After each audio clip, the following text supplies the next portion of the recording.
به نام خدا، درود سلام خدمت شما دوستان عزیز. خوش آمدید به یک دیگری از آموزش های سیستم کامرای امنیتی. دوستان امروز یک مرور کلی میکنیم بر سیستم کامرای امنیتی و سیستم آنالوگ که چون از جلسه بعدی قرار است ما سیستم آی پی را شروع کنیم از 0 تا 100.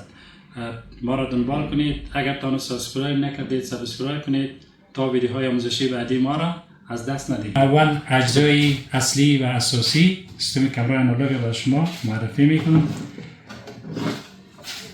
اینه که میبینید DVR است و همچنان XVR میگه، به خاطری که ما وقتی که در شبکه وصل باشیم میتونیم چندین کامره آی پی را بر علاوه کامرای آنالوگ خود از طریق ازی انستالیشن کنیم و داشته باشیم.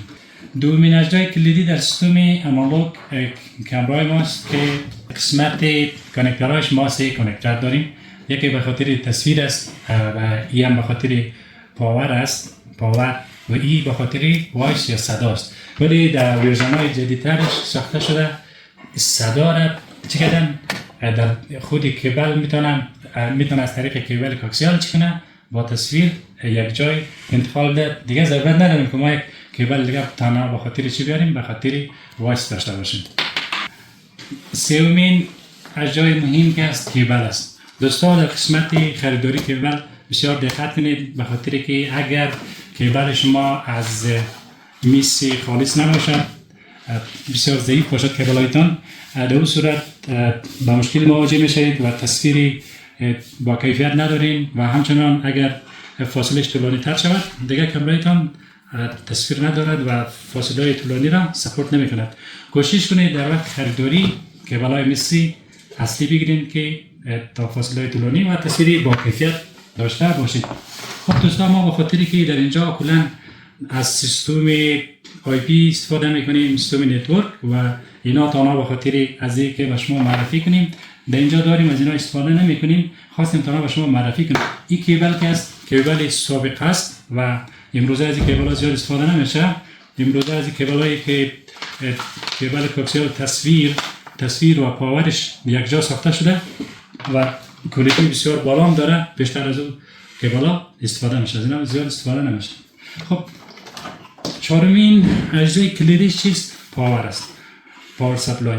خب دوستان، اگر ما کامرا زیاد داشته باشیم و همچنان از UPS یا پاور بکاپ پاور برق استفاده کنیم، در وقت ما بیشتر از پاور سپلای استفاده میکنیم که برق ورودیش برق شهری هستند. برق خروجیشان در این قسمت اگر شما ببینید از این قسمت اوتپوتش تمام 12 ولت است که مخصوص کامرای امنیتی است.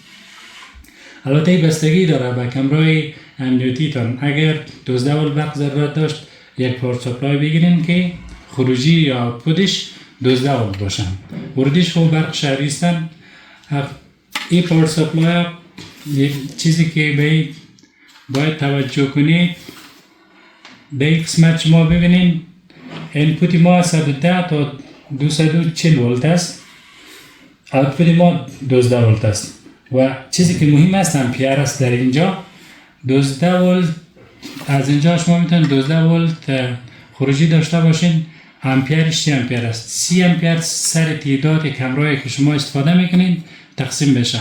اگر مجموعه از امپیر کامرایی که شما استفاده میکنید اگر بیشتر از 30 امپیر شود، در اون صورت کامرای شما چند کامرایتان را بخش تامین نمیشه و تصویر نمی داشته باشد. باید مجموعه امپیرهای کامرای امنیتیتان کمتر از 30 امپیر شود. خب ما همچنین از آداپترهای به صورت جداگانه استفاده میشه و که در هر کامرا ضرورت به یک آداپتر برق داریم که اینا در قسمت شاید دیده نشود که اوتپوتشان 12 ولت است و امپیرش هم 1.5 امپیرشان است و 12 ولتاژش است. و همچنان میتونیم برای هر کامرا ما یک آداپتر داشته باشیم و میتونیم این را به کامرای خود نصب کنیم. به خاطری که ما سیستم برق ما منظم باشد، از یک UPS یا بکاپ برق از یک نقطه مرکزی داشته باشیم، این پاور سپلای که از پیشنهاد میشه و بیشتر استفاده میشه. دوستان فعلا شما در اینجا ببینید که و اینی کانکتورهای بنسی است که در دو طرف کیبل استفاده میشه و ما میتونیم از طریق این کیبل تصویر را از کامera به دیوار انتخاب کنیم. خب ما بس خلاصه یک دفعه وسایل با هم دیگر وصل میکنیم که شما ببینید. دوستان عزیز وقتی کیبل ما فرض کنید به جای کامرای ما نصب کامرای ما اینستال شد به جای مورد نظر ما، بعد کیبل ما آماده شد بنسی و کانکتورش وصل شد، ما در این قسمت این کامرای ما را به کیبل وصل میکنیم و همچنان این آداپتر برقش است، برق کامرا را وصل میکنیم که شما در این قسمت خب کامرای ما نصب شد. بیایم در قسمت DVR این کامرای ها در این چینل های نمبر دارد، نمبر 1 نمبر 2 نمبر 3 تا این 8 چینل است.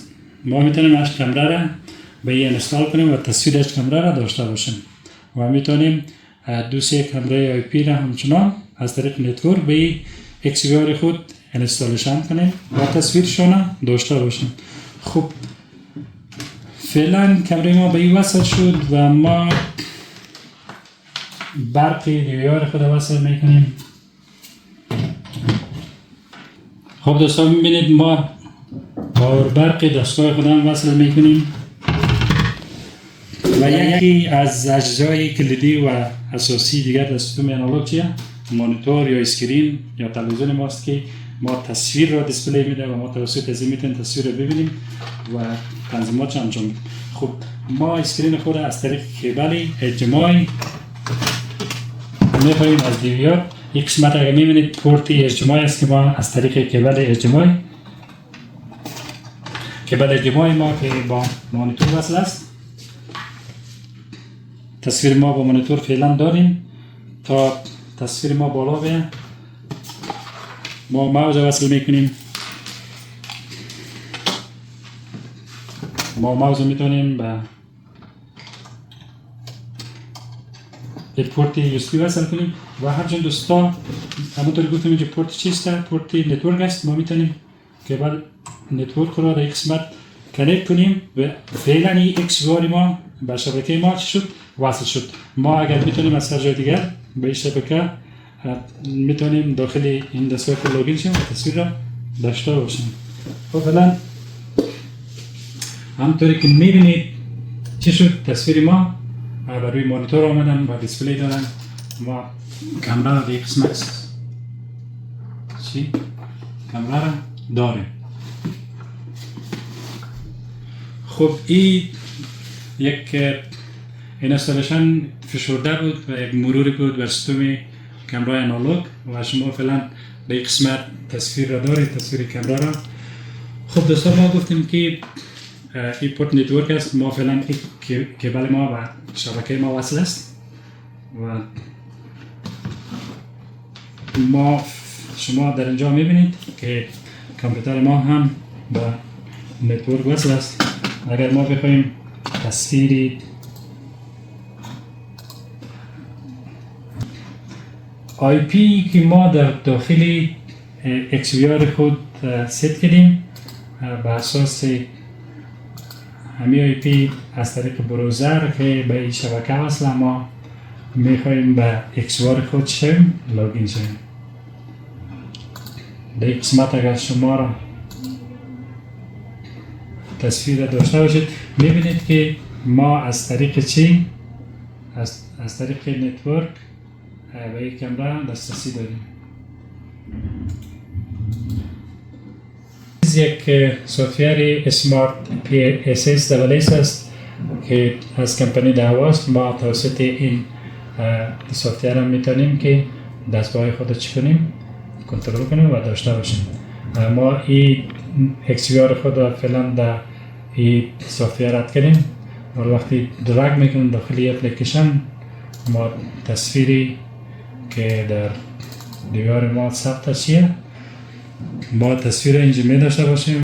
خب دوستان عزیز این بود خلاصه از سیستم کامرای آنالوگ به شما مرور کردیم که چطور وصل میشن. سیستم آنالوگ یک سیستم ساده هستند، ضرورت به دانش زیاد ندارن و اینستالیشنشان بسیار ساده و راحت است. اگر این آموزش ها برایتان مفید هستند خوشحال میشم که ما را حمایت کنید، سابسکرایب کنید. تشکر از همراهیتان. تا آموزش دیگر، خدا نگهدار.